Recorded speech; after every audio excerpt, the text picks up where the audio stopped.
Ministère de l'économie et des finances, nous savons que vous avez un arrière-goût qui arrive en bouche chaque fois que vous entendez parler de cet endroit ou que vous pensez à l'avenir du pays. Quelque chose de corruption, un goût amer de trahison. Nous aussi, nous sommes 9 organisations de gilets jaunes, de citoyens ou mouvements politiques, et répondons présents dans la guerre que l'oligarchie nous a déclarée, à nous, peuple et République. Nous venons de dire ici que nous gagnerons cette guerre lorsque sera repris le contrôle citoyen de la Banque de France et de la planche à billets. Aujourd'hui, à 14h50, quelques dizaines de fonctionnaires de l'agence France Trésor ont commencé les mises sur marché de 5 milliards d'euros de dettes françaises comme ils le font chaque semaine. Concrètement, ils sont en ce moment même en train de vendre notre pays aux plus offrants. Il y a 40 ans, nos dirigeants ont abandonné notre souveraineté monétaire. Et ces fonctionnaires appliquent aujourd'hui la règle, la soumission de l'État français aux marchés financiers et à leur vision du monde. Parce que nous ne contrôlons plus la création monétaire de manière démocratique, l'État est contraint d'emprunter sur les marchés financiers pour financer les services publics et investissements. Notre pays est contraint d'emprunter sur les marchés et d'en accepter les conditions. Si l'on décidait aujourd'hui de renforcer notre système de retraite, si nous nationalisions les autoroutes et industries stratégiques, si nous refusions le remboursement de la dette illégitime, les marchés perdraient confiance et augmenteraient les taux d'intérêt auxquels nous aurions droit. Depuis quelque temps, vous avez sûrement entendu parler que les taux d'intérêt n'ont jamais été aussi bas. Pourquoi? Parce que nous avons un gouvernement exemplaire dans l'austérité et le matraquage. Pourquoi Marine Le Pen déclare que payer la dette est une question d'honneur? Parce que les marchés ne doivent pas s'inquiéter. Elle fera perdurer cette soumission. Pourquoi autant de personnalités de gauche parlent de supprimer la dette Covid, mais pas le reste, ni de reprendre le contrôle direct de la planche à billets? Parce que, à ne plus être les plus forts, ils en sont devenus accommodants. Nous devons avoir un but. La reprise sous contrôle citoyen de la Banque de France et l'annulation de la dette illégitime. Un collègue vous expliquera, Benoît, cela plus en détail après les quelques mots que j'ai encore à vous dire.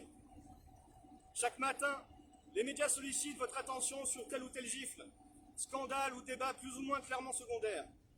Le patron de Netflix explique être en concurrence avec votre sommeil. Si nous souhaitons rendre à notre population la possibilité de choisir sur les enjeux politiques les plus importants, nous sommes en concurrence directe avec les médias mainstream et Netflix. Il nous faut plus que jamais rester concentrés. Nos libertés fondamentales sont atteintes par des politiques sanitaires moyenâgeuses, par des quartiers où y circuler à partir d'une certaine heure est à éviter, par une imposition qui pousse le travail de nos artisans à la limite du possible, ou par la répression auquel font face ceux qui manifestent. Nous retrouverons nos libertés en traversant toutes ces questions pour aller chercher l'oligarchie là où se trouve son pouvoir. Son premier pouvoir est financier, et la dette, le moyen de chantage. Le second pouvoir de l'oligarchie est de nous diviser et de se faire oublier. La vie politique que nous présente le monde parisien est un spectacle. Et contrairement à ce spectacle, notre pays n'est pas démuni en résistantes et en résistants, compétents et motivés. Nous appelons tous ceux qui situent leur combat dans cette même optique, citoyens et associations, à se joindre à nous. Entre autres actions, nous avons mené jusque-là, et ce week-end même, des actions d'éducation populaire à Lille, Reims, Nancy, Épinal, Lyon, Grenoble, Nice, Sète, Castres, Bordeaux, Angoulême, La Rochelle, La Roche-sur-Yon, Nantes, Vannes, Lorient, Rennes, Le Havre, Rouen, Dieppe, Blois, Orléans, Montargis, Fontainebleau et la région parisienne. Ne laissez pas Netflix vous faire perdre votre temps. Contactez-nous par le web et le bouche à oreille. Nous sommes toujours libres de mettre en lumière l'oligarchie, cette oligarchie financière qui préfère rester discrète. Si vous en voulez une preuve, l'agence France Trésor, qui aujourd'hui, en ce moment même, vend 5 milliards d'euros de notre dette aux plus offrants, son compte Twitter est réservé à ceux qui le décident. On n'y a pas accès. Ils vendent la dette française, mais se réservent le droit de choisir qui peut suivre leur compte Twitter. Voilà notre motivation politique. Maintenant, Benoît va vous expliquer plus en avance, plus en détail, l'arnaque de la dette et l'alternative à obtenir. Benoît, les détails. Alors, bon, l'arnaque de la dette, c'est tout un contexte. Ça commence avec la financiarisation de l'économie depuis la fin des années 90 jusqu'au début des années 2010. On a vu la crise de 2007-2008, on voit bien que les banques ont eu un bilan, c'est-à-dire une gestion des actifs qui a percé les plafonds. On a vu BNP Paribas avoir un bilan plus grand que le PIB français. Donc on voit déjà que la spéculation a eu bon train pendant des dizaines d'années et que c'est ça qui a mené aussi au renflouement des banques en 2007-2008. Pourquoi je dis ça? Parce que l'argent fictif est devenu en fait une valeur sur les marchés et la dette fait partie de ces actifs fictifs qu'on s'achète, qu'on se revend sur les marchés financiers. On l'achète à la France avec l'agence France Trésor, on se la revend sur les marchés secondaires. Donc tout ça est un marché. Voilà. Il ne faut pas penser que la dette c'est pour investir. Aujourd'hui c'est un marché en tant que tel. Alors si vous regardez la dette mondiale, c'est-à-dire, là on va parler de la dette publique française, mais la dette mondiale, c'est-à-dire publique, privée, les ménages, les banques, vous voyez qu'elle est à plus de 230 000 milliards, 230 000 milliards. Donc c'est des chiffres qui sont hallucinants, on sait très bien qu'elle ne sera jamais payée, elle est plus de 5 fois supérieure au PIB mondial. Donc c'est quelque chose qui ne sera pas payé. Donc c'est quelque chose qui est utilisé d'une manière générale pour faire un chantage sur les populations, en leur disant, pour rembourser la dette, vous devez faire des efforts en termes d'investissement public. Pour rembourser la dette, vous devez faire moins de services publics, etc. etc. Donc c'est quelque chose qui est juste un chantage et qui est utilisé simplement pour ça. Si on regarde la France, par exemple, on a commencé dans les années 45, on avait nationalisé la Banque de France. C'est ce qui nous a permis de reconstruire le pays. C'est comme ça qu'on avait commencé à rembourser notre dette, la dette de guerre évidemment, mais toutes les autres dettes. On avait en 1965 4% du PIB en termes de dette, ce qui était ridicule. Et ensuite, il y a eu, comme qui dirait, un petit changement où on a commencé à vendre notre dette sur les marchés en pensant que c'est ça qui allait nous sauver. Et on a commencé à interdire, ou du moins ne plus utiliser, les avances de la Banque de France au Trésor. C'est ce que vous voyez ici en orange. Donc il y a de moins en moins d'avances qui sont faites de la Banque de France au Trésor public pour investir.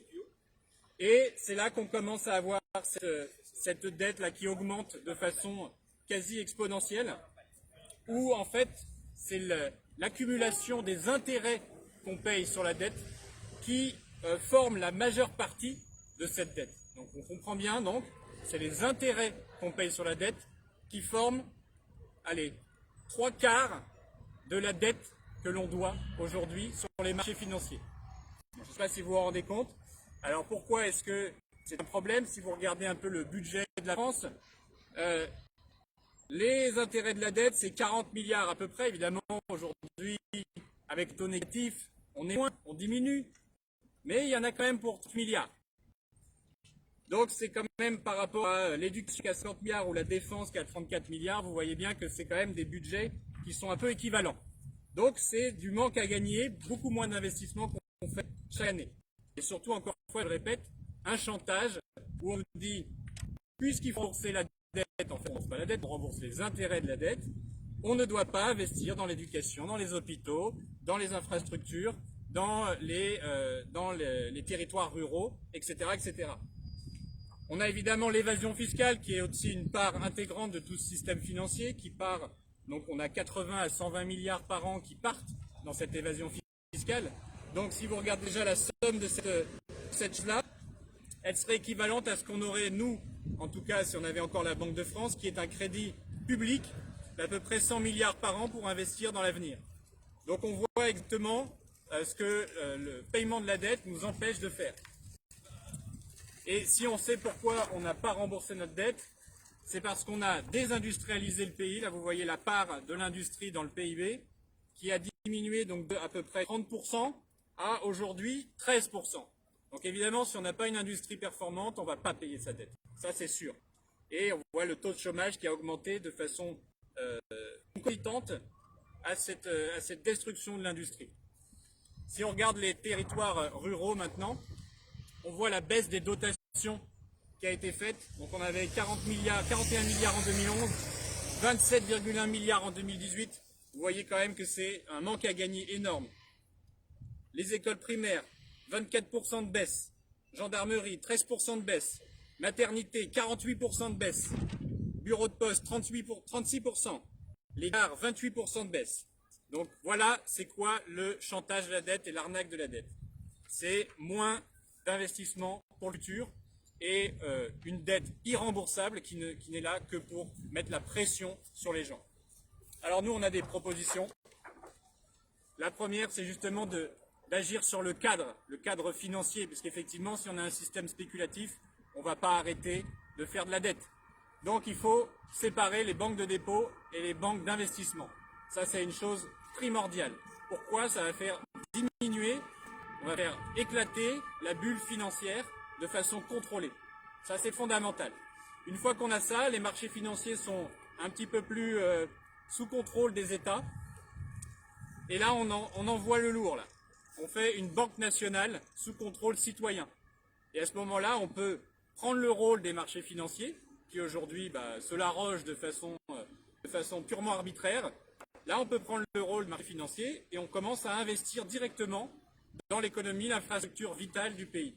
On sait qu'aujourd'hui, on a des investissements à faire sur 30, 40 ans. Tout le monde en parle, il y en a dans tous les discours politiques. Personne ne veut se doter de l'outil qui permettra de faire ça. Donc nous, on dit qu'il faut avoir cet outil, sinon c'est que du blabla.